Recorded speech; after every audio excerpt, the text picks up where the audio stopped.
और ना ये नाम हमारे कभी ख़त्म किए जा सकते हैं।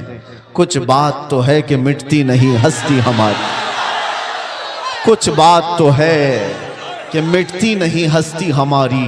सदियों रहा है दुश्मन दौरे ज़मा हमारा, यूनान और मिस्र रोमा सब मिट गए जहां से, बाकी मगर है अब तक नामो निशां हमारा।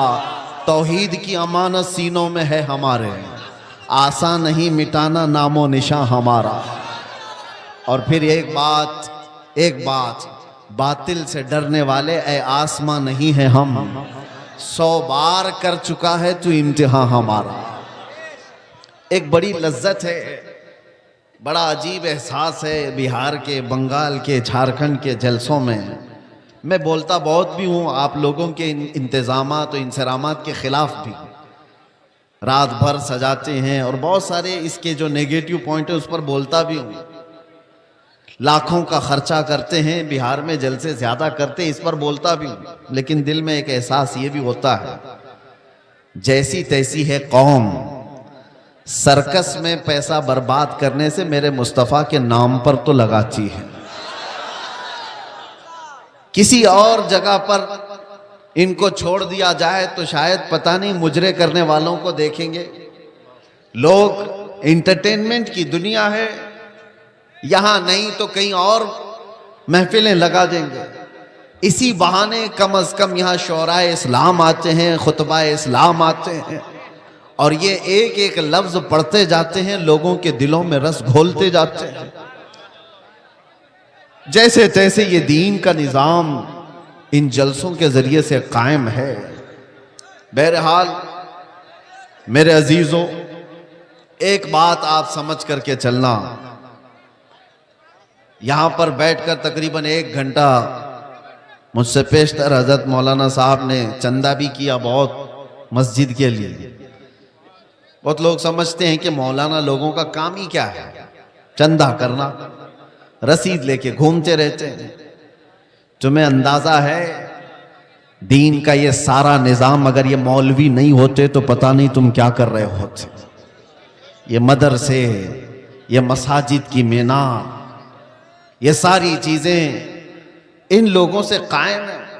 होते होंगे चंद चंदा खोर लोग, मगर आपको पता है एक एक पाई दीन के लिए ऐलान करके जमा करना ये उलमा की शान है।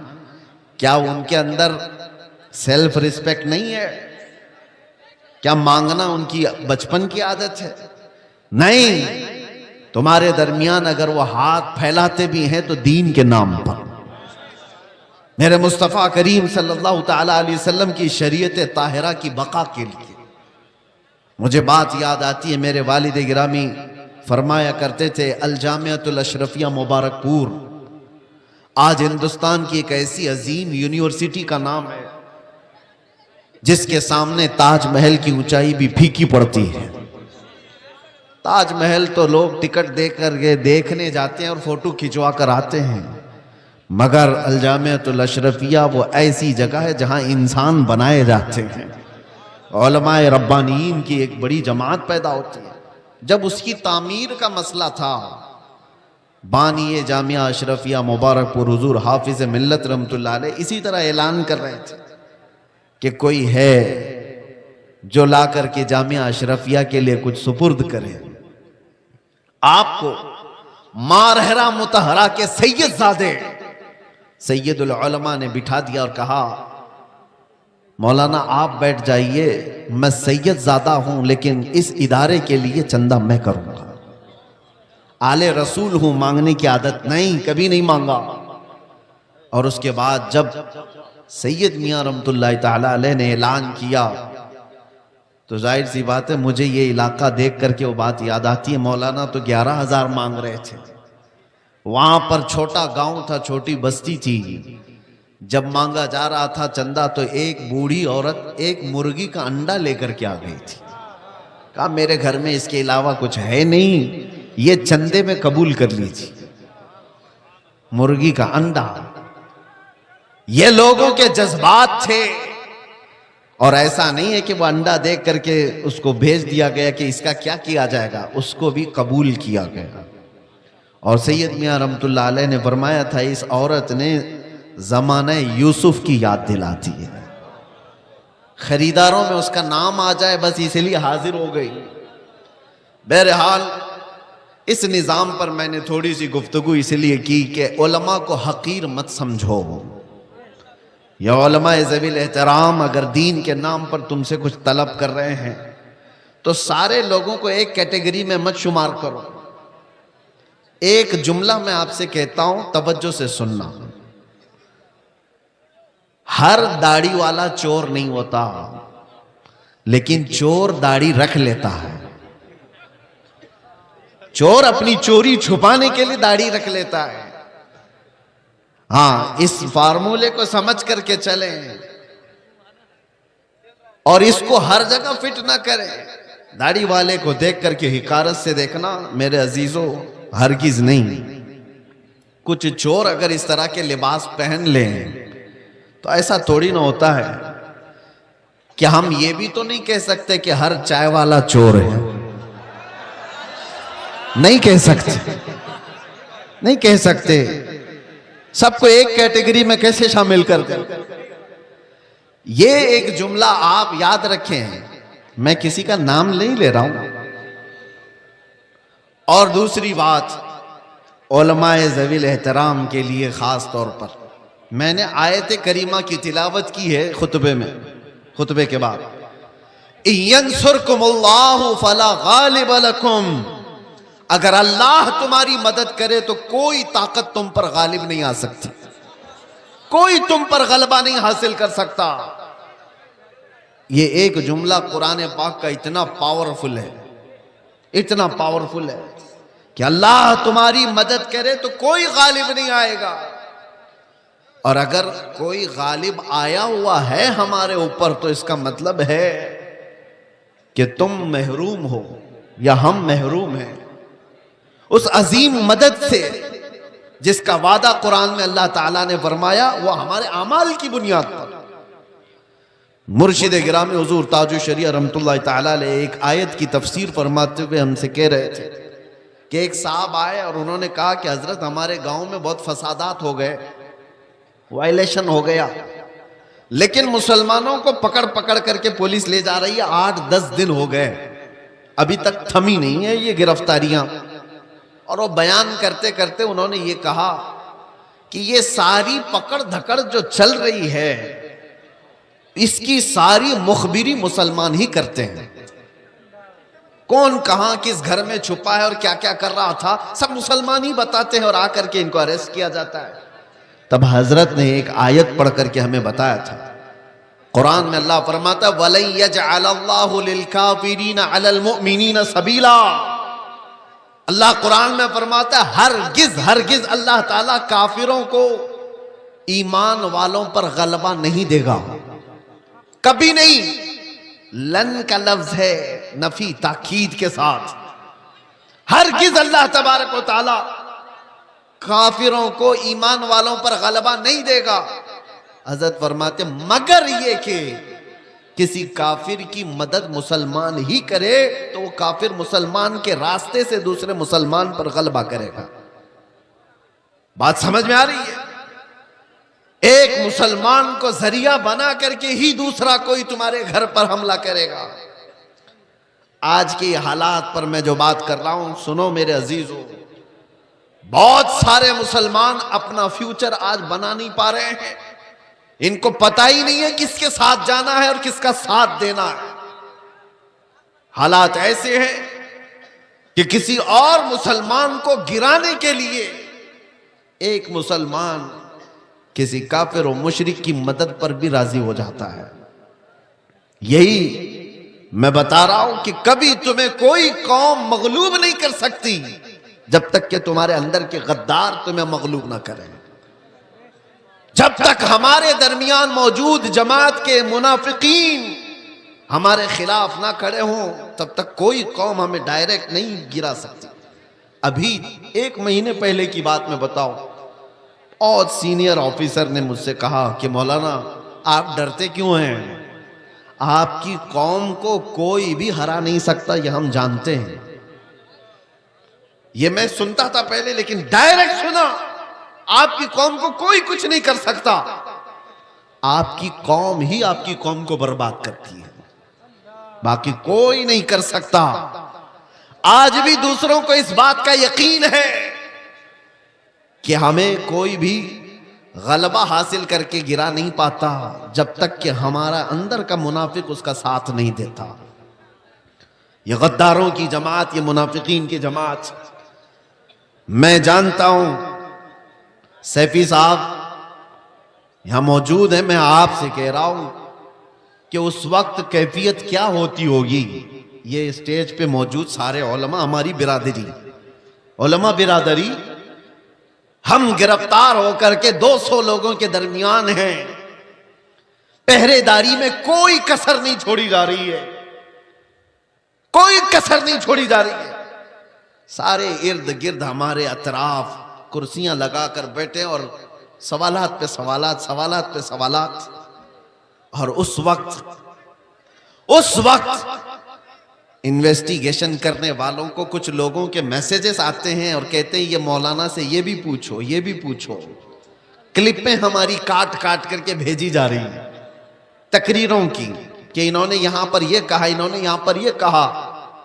वो बेचारे सवालात करने वाले वो कहते हमको तो आपके बारे में उतना मालूम नहीं था, ये इतनी सारी चीजें आ रही हैं, मैंने पूछा नहीं कौन है, लेकिन सामने वाले ने बताया कि फलां पीर साहब हैं, फलां मौलाना साहब हैं।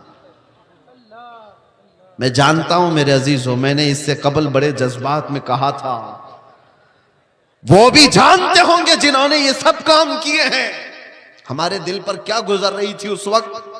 हमने सब अल्लाह उसके रसूल पर छोड़ दिया। लेकिन एक बात याद रखना, गद्दारों की जमात से कहता हूं, कल क़यामत होनी है और बारगाह मुस्तफा में हमें भी खड़ा होना है और तुम्हें भी खड़ा होना है। देखा जाएगा कि तुम किसके साथ खड़े होते और हम किसके साथ खड़े होते। देखा जाएगा तुमने किसी एक आलिम को सिर्फ और सिर्फ नामूसे रिसालत की बुनियाद पर सजा को तवील करने के लिए, साथ देने के लिए जासूसियों का माहौल बनाया था। कयामत तो होनी है, मौत तो आनी है, कब्र में भी जाना है। ये मत समझ लेना कि सब कुछ यहां पर है। चंद पैसों के लिए जो लोग अपना दीन बेचते थे, कुरान ने उनकी वईद में क्या क्या बयान फरमाया। ये वो लोग हैं जो यहूदी उलमा थे, यही तो किया करते थे। मालदारों को खुश रखने के लिए वो दीन का निजाम बदल दिया करते थे।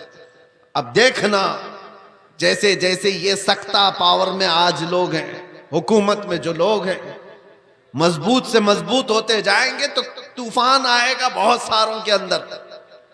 कितने तो इधर से उधर निकलने लग जाएंगे कि भाई जिसकी लाठी उसकी भैंस, हमें भी उनकी बोली बोलनी पड़ेगी, हम भी उनके शाना बशाना रहेंगे तो कुछ हमारे भी काम हो जाएंगे। देखना और चंद दिनों के बाद वो चाहे उलमा दिखने वाली जमात में से लोग हों या नेता बनने वाले लोग हों, ये सब वो चाटुगिरी करने वाले लोग इन तूफानों में अब किसके किसके साथ जाने लगेंगे और कौम की दलाली करने लगेंगे। देखना आप चंद दिनों के बाद। और ऐ कौम के गयूर नौजवानों, मोहब्बत मुस्तफा पर और नामूसे मुस्तफा पर तुमने जज्बात में आकर के जो नारे लगाए, इनका पास और लिहाज रखना। चाहे पूरी जमात के बड़े बड़े लोग किसी ऐसी जमात के साथ चले जाएं जो मेरे मुस्तफा के दुश्मन हैं, उन्हें मत देखो, उनकी दौलत ना देखो, उनकी सियासत ना देखो, उनके ऊंचे मर्तबे ना देखो। मैं गरीब ही सही, मेरे दामन में मेरे मुस्तफा की मोहब्बत काफी है। इस पर कायम रहना। तुम्हारे घर छप्पर के हैं, तुम्हारे इलाके बाढ़ से डूब जाते हैं, बहुत सारे मामलात हैं, इस पर राजी रहना, लेकिन ईमान का सौदा कभी ना करना, नामूसे मुस्तफा का सौदा कभी होने नहीं देना। ऐसों की जमात से अपने आप को बचाए रखो जो दीन का सौदा करते हैं। मेरे अजीजों, एक बात मैं कह रहा था, मौलाना अभी जो चंदा कर रहे थे एक मस्जिद ही के लिए, लोग मजाक उड़ाते हैं हमारा। सुन्नियों के जलसे देखो चंदे कर रहे होते हैं, अरे भाई करेंगे ही ना, हमारे पास सऊदी रियाल थोड़ी ना आते हैं,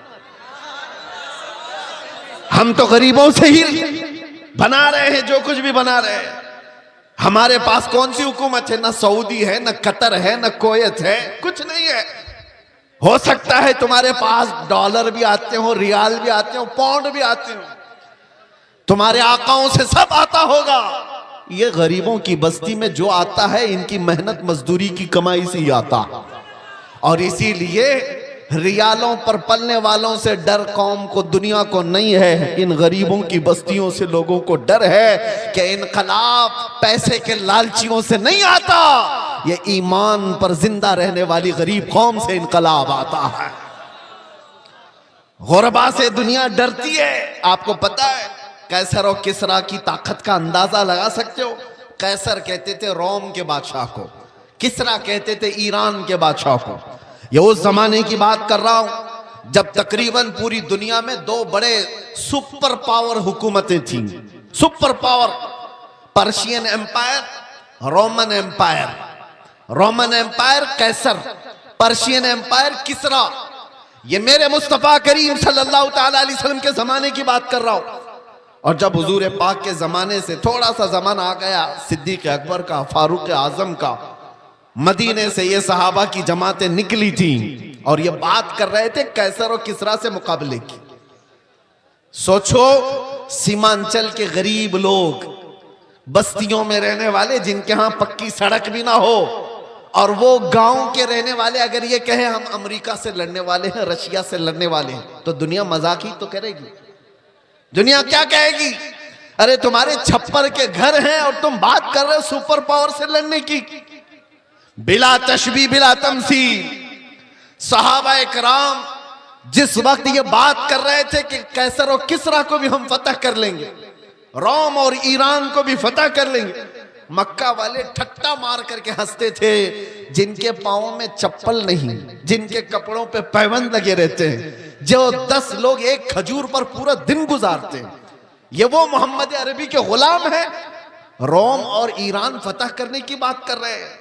मजाक उड़ाया जाता था, लेकिन तारीख की सच्चाइयां बताती हैं वो मजाक करने वाले देखते रह गए, देखते रह गए। सहाबा की जमाअत, वो फाका कशी पर रहने वाले, एक पैबंद लगा जुब्बा पहनने वाले, बगैर चप्पल के कई कई लंबे मील तक सफर करने वाले सहाबा जब निकले थे तो कैसर और किसरा को घुटने टेकने पर मजबूर कर दिया था। उमर फारूक रदी अल्लाह ताला अन्हु के जमाने में वो वक्त आया था कि जब किसरा की हुकूमत भी तहोबाला हो गई, कैसर की तमाम सल्तनत की रानाइयां खत्म हो गई और फिर परचम इस्लाम लहराया था, तो आज तक ईरान पर जो इस्लामी हुकूमत का गलगला है आज तक मौजूद है। मैं आपसे कहता हूं कि दुनिया ने हमेशा ये देखा है मोहम्मद अरबी सल्लल्लाहु ताला अलैहि वसल्लम के गुलामों में इनको कमजोर देखा गया है, इनको गरीब देखा गया है, फटे पुराने कपड़ों में देखा गया है, उलझे बालों में देखा गया है। लेकिन जब इस कौम को जलाल आता है तो बड़ी बड़ी हुकूमतों के तख्ते पलट जाते हैं। इसी को इकबाल ने कहा था, इसी को इकबाल ने कहा था, निकल करके सहरा से जिसने उलट दिया था तख्ते रोमा को, सुना है कुदसियों से मैंने कि वो शेर फिर होशियार होगा। सुना है कुदसियों से मैंने कि वो शेर फिर होशियार होगा। ऐ सुन्नियों, घबराने की जरूरत नहीं, मायूस होने की जरूरत नहीं, अपने आमाल बदलने की जरूरत है, अपने अखलाक बदलने की जरूरत है, ईमान की मजबूती लाने की जरूरत है। हमारे पास बचा क्या है? अभी जो चीज बची है वो मोहब्बत मुस्तफा, नबी करीम सल्लल्लाहु ताला अलैहि वसल्लम पर मर मिटने वाली जो कैफियत है, ये दुनिया की सबसे अजीम दौलत अल्लाह ने तुम्हें अता की, इसको बचाए रखो। ये भी अगर खत्म हो गई तो चलती फिरती लाशें हैं और कुछ भी नहीं बचा। हाँ, आपका एक सवाल है, आपका एक सवाल है। जैसे हमसे भी कहते थे लोग, बहुत बोलते थे, गिरफ्तार होकर के गए, जेलों के पीछे पड़े रहे, कोई पुरसाने हाल नहीं, धक्के खाते रहे, कैसी कैसी जगहों पर बैठते रहे। क्या ये इज्जत की बात है? मेरे अजीजों, ये गिरफ्तारियां यह हमारे आबा व अजदाद की सुन्नत है। हाँ, जेल कैद ये सारी चीजें नई बात नहीं है। तारीख उठा करके देख लो तो बड़े बड़े बुजुर्गान दीन इस मंजिल से गुजरते चले गए, और सब ये तो छोटी मंजिल है, इससे बड़ी मंजिल फांसी की आती है। वहां तक भी उलमाए रब्बानीन पहुंचे हैं, और कभी उन्होंने ये नहीं कहा हमारे इस रास्ते पर चलने की वजह से हमें सजा मिल रही है, बल्कि फांसी के फंदे को चूम करके भी वो कहते थे हक तो ये है कि हक अदा ना हुआ, हक तो ये है कि हक अदा ना हुआ। हमारे असलाफ़े किराम में आपको पता है इमाम अहमद बिन हम्बल को 300 कोड़े मारे गए थे हक बात के लिए, और आपको पता है हजरत इमाम मूसा काजिम इमाम जाफर सादिक के बेटे हैं, अहले बैत के बड़े इमाम हैं। 7 साल तक एक खलीफा ने आपको ऐसी जेल में रखा कि आपने सूरज नहीं देखा था, 7 साल, फिर जहर दे करके कैद खाने में ही मार दिया गया। इमाम मोहम्मद बिन हसन अस्करी 20 साल तक जेल की जिंदगी गुजारे। हजरत अहमद फारूकी सरहिंदी मुजद्दिद अल्फसानी 8 साल तक ग्वालियर की जेल में बंद रहे। अल्लामा किफायत अली काफी, इनायत अहमद काकोरवी, फजल हक खैराबादी, ये वो उलमाए रब्बानीन है जो अपने हक बयानी की बुनियाद पर जेल की सजाएं काटते रहे। लेकिन ये बात इसलिए मैं कह रहा हूं, जेल की सजाएं काटने के बाद न दीन पर कुछ फर्क आया न ईमान पर कुछ फर्क आया, इसलिए कि हमारा मानना यह है इस्लाम जिंदा होता है हर करबला के बाद, इस्लाम जिंदा होता है हर करबला के बाद। कुर्बानियां अगर देने का वक्त आए तो कुर्बानियां दोगे या नहीं दोगे? हुजूर पाक सल्लल्लाहु ताला अलैहि वसल्लम के नाम पर आजमाइशें आएंगी तो उन आजमाइशों के लिए तैयार रहोगे कि नहीं रहोगे? बस मैं ये नहीं कहता कि कुछ करने के लिए, जाने के लिए, उठने के लिए, बस बात इतनी है कि संभाले रखो अपने ईमान को, और उलमाए रब्बानीन अपना काम करते रहे, हक बोलना ना छोड़ें, किसी जालिम के दबाव में आकर कभी भी वो अपनी जुबान को गूंगी ना करें, बल्कि वो हक बयान करते रहें। परेशानियां आएंगी, मसाइब आएंगे, ये तुम्हारे मरातिब को और बढ़ाते चले जाएंगे। किसी सेठ की चापलूसी में हक बयानी से आप दूर ना भागें, इसलिए कि सेठ न तुम्हें रिस्क देता है न तुम्हें हयात देता है। अल्लाह रब्बुल इज्जत रज़्ज़ाक़ हकीकी है, वही हयात व ममात का मालिक है। उलमाए रब्बानीन को भी ये चाहिए कि हालात ज़माना को देखें जरूर, लेकिन हक बात से आप अपनी जुबान को न रोकें, इसको चलते रहने दें। अल्लाह की गैब से मदद होगी और कौम के अंदर ईमान जिंदा रहेगा, कौम के अंदर बेदारी बाकी रहेगी। और अगर ये चुप हो गए तो कौम का एक बड़ा हिस्सा बुज़दिल बन जाएगा, कौम का एक बड़ा हिस्सा बुज़दिली का शिकार हो जाएगा। चंद उलमाए रब्बानीन ही सही, इन्हें चाहिए कि वो अपनी कुर्बानियों के लिए तैयार रहें। हमने रोटियां बहुत खाई हैं हुजूर के नाम पर, जलसे बहुत कर लिए हैं। लोग उलमा को आज जो नवाजते हैं, चाहे वो एक नजराने का छोटा सा लिफाफा ही क्यों ना हो, ये ना समझें कि आपकी टोपी दाढ़ी की वजह से, बल्कि मुस्तफा करीम की निस्बत की वजह से सारी कौम आपको नाइबे रसूल समझती है। हुजूर के नाम पर हमें मिल रहा है, खा रहे हैं। आप नीचे बैठे, हम ऊपर बैठे हैं। ये ऊपर बैठना भी मेरे हुजूर की निस्बत की वजह से। ये मिंबर उलमा को जो दिया जाता है इसलिए कि नबी पाक के नायब है, और जब हुजूर पाक की बात आए तो आए काए ना किया करें। उलमा को चाहिए कि वो अपना हक अदा करें, अपना हक अदा करें। और हमने देखा है चंद वो लोग मसलहत और हिकमत की बात करते हुए हमें डराते हैं। मेरे अजीजों, मसलहत अपनी जगह पर, हिकमत अपनी जगह पर। क्या इमाम हुसैन को मसलहत नहीं मालूम थी? करबला में जाने के वक्त उनको हिकमतें नहीं मालूम थी जो 72 लोग अपने खानदान के लेकर शहीद हो गए? दीन पर कभी ऐसे मामलात आए तो मेरे अजीजों, उलमा का सबसे पहला ये नंबर है कि कौम आप एक कदम बढ़ाते हैं तो ये 100 कदम आगे बढ़ने को तैयार है। आपको सिर्फ एक जुबान कहने की देर है। कौम तो बेचारी बेपनाह मोहब्बतों के साथ जान देने के लिए भी कुर्बान है। मैं अक्सर एक बात कहा करता हूं, आज से 4 साल पहले मैंने दिल्ली में उस पाखंडी को जो मुबाहले का चैलेंज किया था, और आपको पता है हमारा ऐलान पूरी दुनिया भर में फैला था कि हम आग में कूदने जा रहे हैं। लेकिन उस वक्त मुंबई का एक नौजवान मेरे पास आकर कहा था, जो कोई बाअमल नहीं दिखता शक्ल से, हाँ दाढ़ी में भी डिजाइन, सर में भी डिजाइन, फटी जीन्स पहना हुआ, उसने कहा था कि हजरत मुफ्ती साहब मैंने सुना है आपका ऐलान, आप दिल्ली जा रहे हैं आग में कूदने। मैंने कहा आपको क्या है उससे? उसने कहा आप जब भी जाना हो तो मुझे ले जाएं, पहले मैं कूदूंगा। चेहरा देखो, हुलिया देखो पूरा। मैं ये कहता हूं उलमाए रब्बानीन से, हमें सिर्फ कहने की देर है, सारा महाज कौन संभालेगी? सारा महाज हमने सिर्फ ऐलान किया था, बच्चा बच्चा तैयार खड़ा था। ये जज्बा है मोहब्बत मुस्तफा की बुनियाद पर। उस दिन मेरे आंखों में आंसू आ गए थे उस नौजवान को देखकर। उसने कहा था मैं मस्जिद में ज्यादा आता नहीं, आपके करीब आया नहीं ज्यादा, लेकिन इतनी बात है कि हुजूर से मोहब्बत जरूर करता हूं, और जब उनकी बात आई है तो जान भी दे सकता हूं।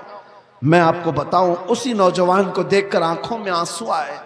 बारगाह मुस्तफा में मैंने अर्ज किया था, या रसूल अल्लाह आपकी ये उम्मत गुनहगार हो गई, गद्दार नहीं है, गद्दार नहीं है, गद्दारी नहीं करती। तो मेरे अजीजों, इसी चीज को मैं कहता हूं, थोड़ी सी लौ देने की जरूरत है। उलमाए रब्बानीन हक बयान करें, कौम को सही सलीके से चलने का उनको निशाना दिया करें, फिर देखें इनकलाब आएगा, जरूर आएगा।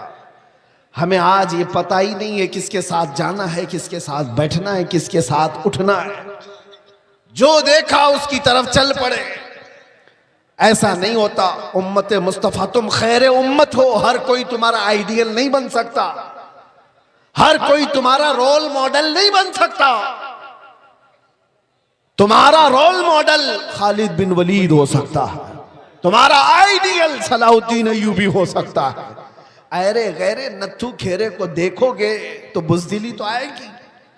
फिल्मों में नाचने वाले तुम्हारे आइडियल बनेंगे, तुम उनके फैन हो, उनकी तरह कपड़े पहनने की कोशिश करोगे, उनकी तरह लाइफस्टाइल बनाने की कोशिश करोगे। याद रखो वो जहन्नम में जाएंगे तो साथ तुम्हें भी लेकर जाएंगे। हाँ, लाइफस्टाइल बनाना है तो मेरे मुस्तफा के गुलामों की लाइफस्टाइल बनाओ। वो सहाबा रिदवानुल्लाहि ताला अलैहिम अजमाइन जो दुनिया के सबसे अच्छे इंसान थे इस रुए जमीन पर, वो हमारे रोल मॉडल है, वो हमारे लिए आइडियल है। कौम को ये मैं कहता हूं, सहाबा को पढ़ो, उनकी सीरत पढ़ो। रोजाना इंटरनेट का जमाना है, सर्च करो मेरे नबी पाक सल्लल्लाहु ताला अलैहि वसल्लम के सहाबा की सीरत। आज से ये पाबंदी कर लो कि कम से कम 100 सहाबा की सीरत, उनकी तारीख में पढ़ के रहूंगा। मेरे अजीजों, मिल जाएगा आपको सब कुछ, और फिर देखना आपकी जिंदगी में इनकलाब कैसे आएगा, कितनी चेंजिंग आएगी, कितना बदलाव आएगा।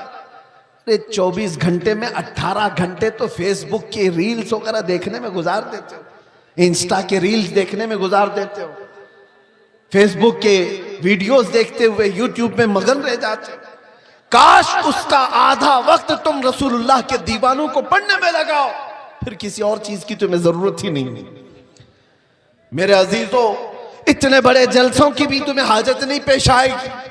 तुम अपनी जिंदगी को मेरे नबी पाक के गुलामों को पढ़ करके खुद समझ जाओगे, क्योंकि मेरे आका ने फरमाया अस्हाबी कन्नुजूम बिअय्यिहिम इक्तदैतुम इह्तदैतुम। मेरे सहाबा सितारों की मानिंद हैं, तुम जिसकी भी पैरवी करोगे हिदायत पा जाओगे, जिसके पीछे भी चलोगे तुम हिदायत पा जाओगे। आज के हालात की बुनियाद पर बुज़दिली जो आ रही है उसको खत्म करने की मैं बात कर रहा हूं, दोनों तरफ, यहां से भी और वहां से भी, दोनों जगह से। और उन सेठों से भी मैं कहता हूं जिनको अल्लाह ने थोड़ा माल दिया है, तुम अपने माल का गलत इस्तेमाल ना करो। और किसी के पास माल आ गया है तो सबसे पहला वो क्या काम करता है, उलमा पे हुकूमत जमाने की कोशिश करता है। वो चाहता है कि सारे मौलाना मेरे इशारे पर चले। ये सारे सेठों का मिजाज बनता चला गया। मौलाना साहब मस्जिद में वही बयान करेंगे जो मैं चाहूंगा, तुम्हारा दीन चलाओगे कि मेरे मुस्तफा का दीन? और जिन लोगों का ऐसा मिजाज बनेगा वो मेरे मुस्तफा की शरीयत नहीं चला रहे, अपनी तबीयत चला रहे हैं, उनका ठिकाना भी बहुत बुरा होगा। वो अंजाम समझ करके चले। माल आने के बाद, पैसा आने के बाद उलमा की जुबानों को रोक लगाने के लिए अपने माल का, अपने पावर का इस्तेमाल ना करें। हाँ, उनसे रिक्वेस्ट करें, इल्तिजाएं करें कि आप इस मौजू पर कहें, इस मौजू पर, लेकिन बंदिशों के साथ। अरे कितने तो ऐसे हैं, हमारे पास एक मामला ऐसा अभी दूर दराज के इलाके का आया। एक इमाम साहब को हक बयानी करने पर उनके कपड़े फाड़ दिए गए, उनको मारा गया, मिंबर से उतारा गया। किस वजह से? कि उनकी तबीयत की बात नहीं कर रहे थे मौलाना, शरीयत मुस्तफा की बात कर रहे थे।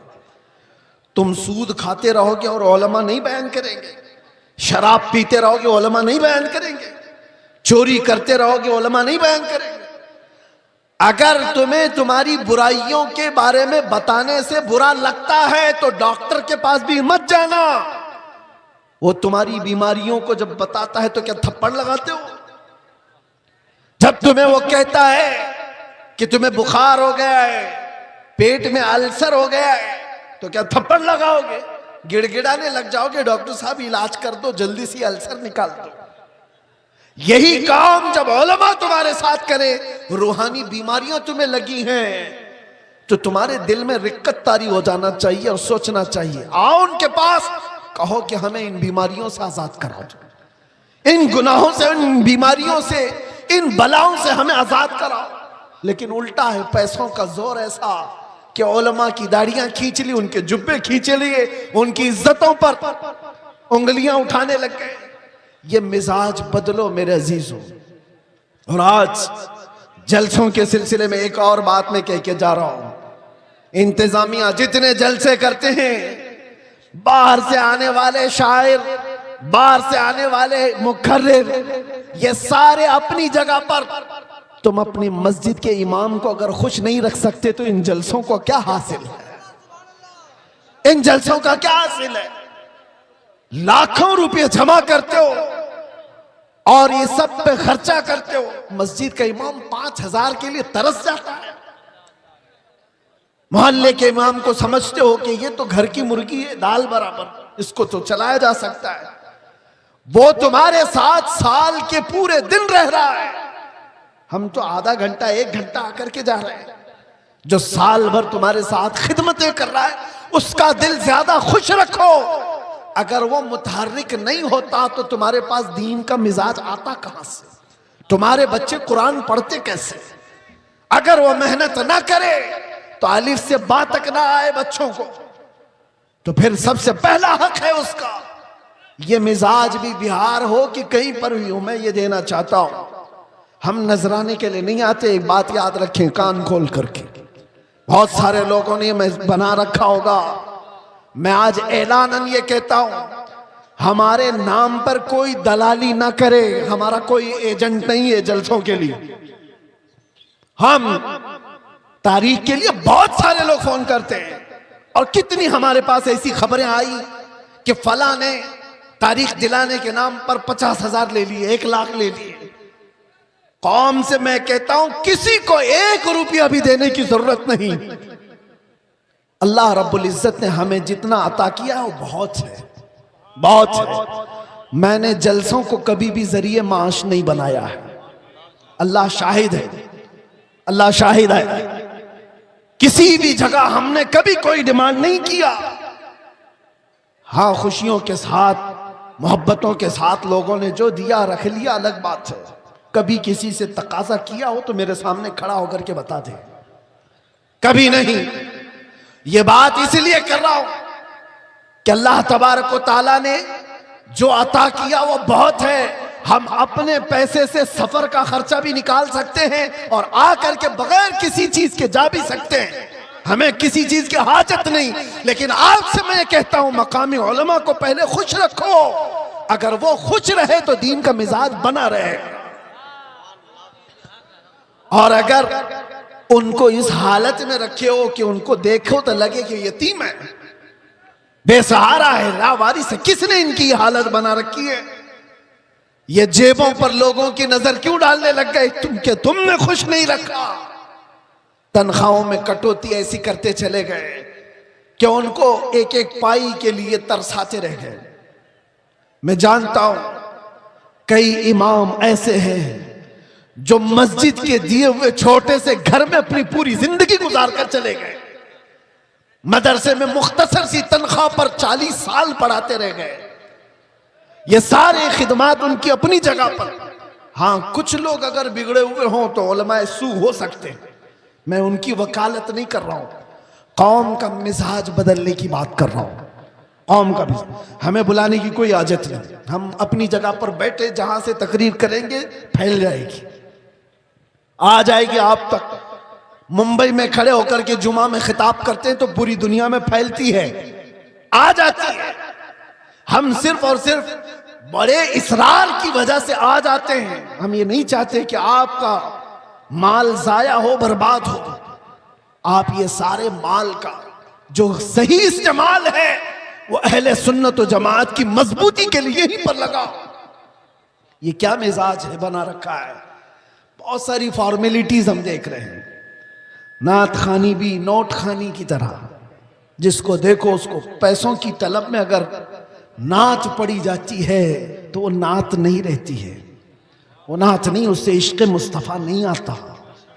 इश्क मुस्तफ़ा तो वो है। आज से तकरीबन 70 साल पहले मैंने एक मैगजीन आता था माहनामा अल मीज़ान और इस्तिकामत, माहनामा इस्तिकामत, उसमें एक चीज लिखी हुई थी। बड़े उलमा बैठे हुए थे, एक शायर नाते मुस्तफ़ा पढ़ रहा था और उसके शेर का मफहूम ऐसा कुछ था, एक तरफ काबा है, एक तरफ गुंबद खजरा, दरमियान में मैं हूं, इधर जाऊं कि इधर जाऊं। 18 मरतबा उसने एक ही मिसरा पढ़ा। 18 मरतबा। होता है लोग पक जाते हैं, ये शायर लोग क्या पढ़ रहे हैं। लेकिन वो शायर ऐसा नहीं कि जिस शेर पे पैसा मिल रहा है उसको रिपीट कर रहा हो, जिस शेर पे पैसा मिले उसको बार बार पढ़ते जाओ, नहीं, कोई नहीं। वो उलमा की महफिल थी। 18 बार जब पढ़ा उसके बाद गश खाकर गिर गया। उलमा इकराम बैठे हुए, वो उठाने के लिए आए तो देखा उनकी रूह परवास कर चुकी थी। ये नाते मुस्तफा है। पहुंचा वहीं पर जिसकी मदहसराई कर रहा था, और यहां तो लोग हुल्लड़बाजी कर रहे होते हैं। ये नात नहीं है। नात खानी को नात खानी रखो, नोट खानी मत बनाओ। तुम्हारे पैसे संभाल रखो। देने का इतना शौक है तो बाद में क्यों अलग से ले जा करके नहीं देते? ये उछालना क्या है? ये मुजरा करना क्या है? ये तमाम चीजें क्या है? लोगों को देखा गया है, उनके पास गड्डियां हैं, वो एक साथ देना नहीं चाहते, चुट्टे चुट्टे निकाल निकाल कर, ताकि पूरी दुनिया उनके माल के नजारे देखे। वो अपनी तमाम चीजों की नुमाइश चाहते हैं। मेरे अजीजों, इस मिंबर रसूल को इन तमाम चीजों का खेल ना बनाओ। ये पाक मिंबर है। बुजुर्गाने दीन ने जैसा इस मिंबर को रखा था वैसे ही रखा जाए। मेरे एक उस्ताद फरमाया करते थे, जलसे के 3 रुकन होते हैं, याद रख लीजिए। 3 रुकन हैं, एक इंतजामिया, एक स्टेज के मुकर्रिर, ये 2 गए, तीसरे ऑडियंस, सुनने वाले लोग। तीनों के अंदर अगर इखलास हो तो उस जलसे की धमक पूरी दुनिया में पड़ जाएगी। इखलास हो तो उसके अंदर ताकत और पावर बढ़ जाएगा उस जलसे के अंदर। इखलास कैसे? जलसा कराने वालों का भी इखलास हो कि हम अल्लाह उसके रसूल की रजा के लिए कर रहे हैं, कंपटीशन के लिए नहीं, पैसा जमा करके खाने के लिए नहीं। जलसा किया तो बाकी का पैसा हजम कर लिया, इसके लिए नहीं। इखलास हो। दूसरा रुकन ये मुकर्रिरीन का है, वो पैसा लेने के लिए ना आए हो, वो अल्लाह और उसके रसूल की बात कौम तक सुनाने के लिए आए, उनके दिल में इखलास हो। तीसरा, सुनने वाले भी सर्कस देखने ना आए हो, एंटरटेनमेंट करने ना आए हो, वो अपना घर बार छोड़ करके अल्लाह उसके रसूल के लिए आए हो। जब ये तीनों अरकान में इखलास होता है तो वो जलसा पावरफुल हो जाता है, रूहानियत से भर जाता है। फिर वहां से कहा हुआ हर जुमला ताकतवर होता है। वरना हजारों जलसे क्यों नहीं फायदा देते, क्यों नहीं देते? कहीं तो कोई मिस्टेक है, कहीं गड़बड़ है। इनकी इस्लाह की जरूरत है। कंपटीशन में जलसे ना करो। तारीख लेने वाले लोगों की कतार है। यहां भी बहुत लोग आए होंगे, पहले मिले भी और अब मिलने वाले भी होंगे। उनसे भी मैं कहता हूं, एक इलाके में अगर कहीं हो गया तो सारे साथ मिलकर क्यों नहीं साथ देते? नहीं हजरत, हमारा गांव अलग है, हमारा गांव अलग, उसी गांव में तारीख दो। नहीं हजरत, हमारी कमेटी अलग है। कमेटी भी अलग करना चाहती है, गांव भी अलग करना चाहता है। किस लिए? मेरे अजीजों, इखलास पैदा करो। ये दीनी काम दिखावे के लिए नहीं होते, ये दीनी काम इखलास के लिए, अल्लाह के रसूल की इस शरीयत ताहिरा की हिफाजत के लिए। बहरहाल मैंने जो कुछ भी कहा आप लोगों के मिजाज से हट करके कहा। हो सकता है कड़वी लग जाए बात, लेकिन बीमारियों की दवा कड़वी होती है। बुखार की गोली कड़वी होती है, निगल जाओ तो फायदा है, उगल जाओ तो बुखार बढ़ता जाएगा। इसलिए उलमाए रब्बानीन, जलसे के मुंतजिमीन और अवामुन्नास सब के लिए मैंने ये बात कही है। अल्लाह ताला सबसे पहले इन सब बातों पर मुझे अमल की तौफीक अता फरमाए और सारी कौम को अमल की तौफीक अता फरमाए। मेरे अजीज़ों, आखिर में आओ मैं अपनी गुफ्तगू समेटते हुए ये बात कहूँगा, अब इस दुनिया में हमारी बची हुई जिंदगी में कुछ भी नहीं रहने वाला, सब चीजें छिन जाएंगी। एक चीज बाकी रहेगी, वो कब्र तक भी रहेगी और हश्र में भी रहेगी। वो चीज है जिसको मैंने कहा, जान है इश्क मुस्तफा, रोज फजू करे खुदा, जिसको हो दर्द का मजा नाजे दवा उठाए क्यों। नौजवानों, इस बात पर अपनी जिंदगी गुजारो। तुम्हारी अपने शौक नहीं चलेंगे, तुम्हारी अपनी ख्वाहिशात नहीं चलेंगी, तुम अपनी मर्जी से यहां पर नहीं जियोगे, इसलिए कि जिंदगी तुम्हारी अपनी नहीं है। जिंदगी ये नहीं किसी की किसी के लिए, जिंदगी है नबी की नबी के लिए। ना समझ मरते हैं जिंदगी के लिए, जीना मरना है सब कुछ नबी के लिए। लब्बैक या रसूल अल्लाह, लब्बैक या रसूल अल्लाह, लब्बैक या रसूल अल्लाह।